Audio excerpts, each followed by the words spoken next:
आपको याद होगा ईरान से जब एक पैसेंजर प्लेन हूतीज का डेलीगेशन लेकर के यमन के सना पर लैंड करने की तैयारी कर रहा था सैयद अली खामनेई के फ्यूनरल से लौटते वक्त, तब हमला किया गया था सना एयरपोर्ट पर और उस जहाज को वहां उतरने नहीं दिया गया था, और जिसकी वजह से उस जहाज अब दूसरे एयरपोर्ट पर जाकर के लैंड हुआ था सुरक्षित। लेकिन उसके बाद से जो जंग एस्केलेट हुई है वो अब तक जारी है। जाहिर है सऊदी अरब का जो तेल है, जो ऑयल है, उसका इस रास्ते से ज़्यादा गुजरता है। अब ये रास्ता यहाँ पर अगर हूतीज़ ने ब्लॉक कर रखा है तो उसको इधर से सुएज़ का रास्ता लेना पड़ेगा और उसके बाद काफ़ी घूम करके उसको जो है यूरोप की तरफ जाना पड़ता है और ये काफ़ी लंबा पड़ता है। सऊदी तेल लाल सागर से होने वाली आवाजाही पर इसका बहुत बुरा असर पड़ा है। कई टैंकर्स को लगातार निशाना बनाया गया है और अभी के वक्त में सऊदी अरब ने एक जो रास्ता निकाला है वो ये है कि अपना नेविगेशन ऑफ करके, यानी बहुत अंधेरे के वक्त में इस तरफ से वो कुछ जहाज निकालने की कोशिश कर रहे हैं, कुछ इस तरीके से जिनको ट्रैक न किया जा सके। ये रिपोर्ट्स लगातार आ रही हैं।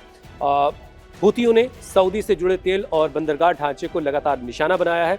इसमें यानबू और जिजान ये दो बड़ी जगह हैं जहां पर अरामको की रिफाइनरी के फैसिलिटीज़ हैं, इनको टारगेट किया। उसकी जलती हुई आपने चीज़ों को देखा है। सऊदी अरब फिलहाल सीधे किसी बड़े युद्ध में कूदने से लगातार बच रहा है और कई और कदम इसके अलावा उठाए गए। अब देखिए, एक मैरीटाइम कोऑर्डिनेशन बनाया गया, सऊदी अरब प्लस 13 देश, जिसके जरिए ये तय किया जा रहा था कि यहाँ से गुजरने वाले जहाज़ों को सुरक्षा दी जाएगी और ये 14 देश मिल करके इस रेड सी में पेट्रोलिंग करेंगे, यहाँ से लेकर बाब अल मंदब और गल्फ ऑफ अदन तक, और यहाँ से शिपिंग को सुरक्षित बनाएंगे। लेकिन वो भी कुछ ज़मीन पर होता हुआ अभी नहीं दिखाई दे रहा है। इसके बाद एक डिफेंस पैक्ट हुआ जिसमें सऊदी अरब, टर्की और पाकिस्तान शामिल हुए। ये यहाँ पाकिस्तान, इन तीनों देशों ने एक डिफेंस पैक्ट किया और ये उसमें तय किया गया कि इन तीनों देशों में से किसी एक देश पर हुए हमले को तीनों देश अपने पर हुआ हमला मानेंगे। और इसके बावजूद हूतीज़ का हमला सऊदी अरब के शिप पर लगातार जारी है। इन सारे हालात में लगातार सऊदी अरब की कोशिश ये दिखाई दे रही है कि वो इस वॉर को फुल स्केल वॉर में नहीं जाने देना चाहता, जैसे साल 2015 से 22 तक चली है। अब देखिए, सऊदी अरब फिलहाल सीधे इस युद्ध को बहुत भड़काने से बच रहा है। ओमान के जरिए हूतीज़ से लगातार बातचीत हो रही है और बड़े पैमाने पर संघर्ष न फैले, इसकी कोशिश की जा रही है। इसके लिए हूतीज़ लगातार ये कह रहे हैं कि जो ब्लॉकेड सऊदी अरब ने लगा रखा है पहले उसको हटाया जाए, उसके बाद ही कोई चीज़ आगे बढ़ सकती है। संयुक्त राष्ट्र ने 13 अगस्त को ये चेतावनी दी कि यमन ने 2022 के युद्ध विराम के बाद बड़े पैमाने पर संघर्ष में लौटने के सबसे गंभीर खतरे की तरफ इशारे दिए हैं और हूती और सऊदी अरब समर्थित यमनी सरकार के बीच लगातार टकराव बढ़ा है और ये इस रीजन के लिए ठीक नहीं है। अब ज़रा आपको ये बताता हूँ कि ये दुश्मनी कैसे शुरू हुई। ये रहा यमन, सऊदी अरब के बिल्कुल दक्षिण में, इसका जो नीचे का और हिस्सा है कोस्टल एरिया इस तरफ का, यहाँ पर जो सना इसका जो कैपिटल है वहाँ पर हूतियों का कब्जा है। और हूती कौन है? हूती यमन की एक ज़ैदी शिया राजनीतिक आर्म्ड ऑर्गेनाइजेशन है और इनको अंसारुल्लाह के नाम से भी जाना जाता है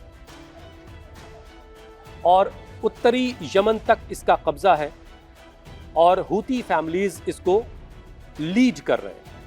ईरान का सपोर्ट इसको हासिल है। 2014 की बात है जब हूतीज़ ने यमन के एक बड़े हिस्से पर कब्जा किया, सना तक कब्जा कर लिया और इसके बाद 2015 में सऊदी अरब ने एक कोalition बनाते हुए यमन पर हमला किया। हूतियों के खिलाफ ये हमला था और ये हमला लंबे वक्त तक चला। 2015 से 2022 तक ये हमले हुए और उसके बावजूद कोई वहाँ खास बड़ा अचीवमेंट, टारगेट अचीव नहीं कर सका सऊदी अरब या फिर उसके ग्रुप में शामिल वो तमाम देश जो सऊदी अरब के साथ मिलकर वहाँ बम्बार्डमेंट कर रहे थे। अब आप देखिए, सऊदी अरब को सबसे बड़ा खतरा क्यों लगा? अब रियाद को इस बात का डर था कि उत्तरी यमन पर जो हूतीज़ का कंट्रोल है वो बिल्कुल सऊदी के बॉर्डर से लैंड बॉर्डर उनका मिलता है उनके साथ और एक शक्तिशाली संगठन बनकर उभर रहा था। ईरान का सपोर्ट था।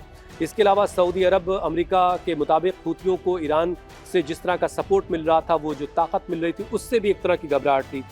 मार्च 2015 में सऊदी अरब ने एक तरह का गठबंधन बनाया और एक फौजी ऑपरेशन शुरू किया गया। इसका सीधा सीधा मकसद था कि हूतियों के हाथ से जितने भी इलाके हैं उनसे वापस छीने जाएंगे और राष्ट्रपति हादी की सरकार को वापस स्थापित किया जाएगा और सना पर जो हूतियों का कंट्रोल है उनसे वो कंट्रोल वापस ले लिया जाएगा।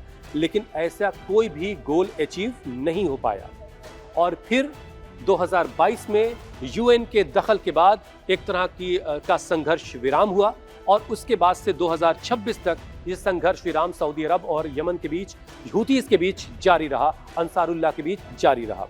लेकिन अब 2026 में जब अमेरिका ईरान की जंग भड़की, उसके बाद ये हालात फिर से बदले हैं और एक बार फिर से इस इलाके में जंग के हालात पैदा हुए। इसमें जो मुख्य कारण है वो भी मैं आपको बताता हूँ।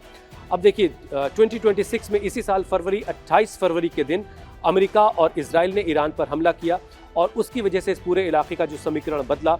अब ईरान का बहुत करीबी अलाई है हूती और इसीलिए एक इस रास्ते को ब्लॉक करने की कोशिश हूतीस की तरफ से की गई ताकि इजराइल पर भी इसका दबाव बनाया जा सके और इसके वजह से एक इंटरनेशनल प्रेशर क्रिएट किया जा सके।